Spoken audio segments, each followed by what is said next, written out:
ఆసిఫాబాద్ జిల్లా తొమ్మిడిహెట్టి వద్ద ప్రాణహిత నదిని రాష్ట్ర మంత్రులు జూపల్లి కృష్ణారావు, వివేక్ వెంకటస్వామి సందర్శించారు. ఈ సందర్భంగా ప్రాణహిత నదికి జలహారతి ఇచ్చి శాస్త్రోక్తంగా ప్రత్యేక పూజలు నిర్వహించారు.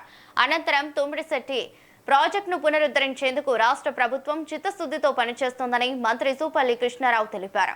డాక్టర్ బిఆర్ అంబేద్కర్ ప్రాణహిత చేవెళ్ల సుజల స్రవంతి ప్రాజెక్టుకు 2008లో అప్పటి ముఖ్యమంత్రి వైఎస్ రాజశేఖర రెడ్డి భూమి పూజ చేశారని గుర్తు చేశారు.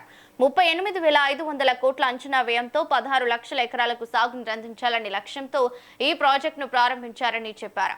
ప్రాజెక్టు కింద 106 కిలోమీటర్ల కాల్వ నిర్మాణానికి ప్రతిపాదనలు సిద్ధం చేయగా 71.5 కిలోమీటర్ల మేర భూసేకరణ జరిగిందని, 46 కిలోమీటర్ల కాల్వ నిర్మాణ పనులు పూర్తయ్యాయని వెల్లడించారు. అయితే గత బీఆర్ఎస్ ప్రభుత్వం ఈ ప్రాజెక్టును పక్కన పెట్టి కాళేశ్వరం ప్రాజెక్టుపై భారీగా ఖర్చు చేసిందని విమర్శించారు. గ్రావిటీ ద్వారా తరలించాల్సిన నీటిని ఎత్తిపోతల ద్వారా మళ్లించడం వల్ల విద్యుత్ ఖర్చులు, ఆర్థిక భారం పెరిగాయని అన్నారు. ప్రాణహిత జలాలు అందుబాటులో ఉన్నప్పటికీ సిర్పూర్, ఆసిఫాబాద్, బెల్లంపల్లి, చెన్నూరు ప్రాంతాల రైతులకు ప్రయోజనం కలగలేదని పేర్కొన్నారు. ఈ నేపథ్యంలో సీఎం రేవంత్ రెడ్డి తొమ్మిడిహెట్టి ప్రాజెక్టును పునరుద్ధరించాలని నిర్ణయించారని తెలిపారు. ఈ ప్రభుత్వం కంకణ వదులై కట్టుకుని నాడు మళ్ళీ ముందుకు ప్రయత్నం చేస్తూ ఉన్నాం.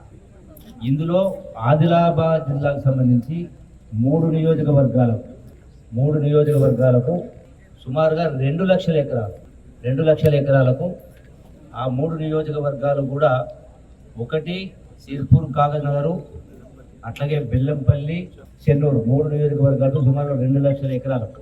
దీంతో పాటుగా ఇక్కడ తొమ్మిడిహట్టి నుంచి ఎల్లంపల్లి దాకా నీళ్లు తీసుకెళ్ళి అక్కడికి వెళ్ళి ఏదైతే ఆ మొదటగా ప్రతిపాదించిన ప్రకారం ఈ మొత్తం రైతాంగానికి 16 లక్షల ఎకరాలు నీళ్లు ఇవ్వాలి, చేవెళ్ళ దాకా నీళ్లు తీసుకెళ్లేటువంటి కార్యక్రమాన్ని ముందుకు తీసుకెళ్లేటువంటి ప్రయత్నంలో భాగంగా ఇప్పటికే సంబంధిత ఇరిగేషన్ శాఖ మంత్రులు ఉత్తమ్ కుమార్ రెడ్డి గారు, గౌరవ ముఖ్యమంత్రి రేవంత్ రెడ్డి గారు అధికారులతోటి పలు దఫాలుగా చర్చించి సమీక్ష చేసి, అట్లాగే దానికి స్కీమ్ సంబంధించి కన్సల్టెన్సీ ఇచ్చి ఇవన్నీ కూడా తయారు చేయడం జరిగింది. స్కీమును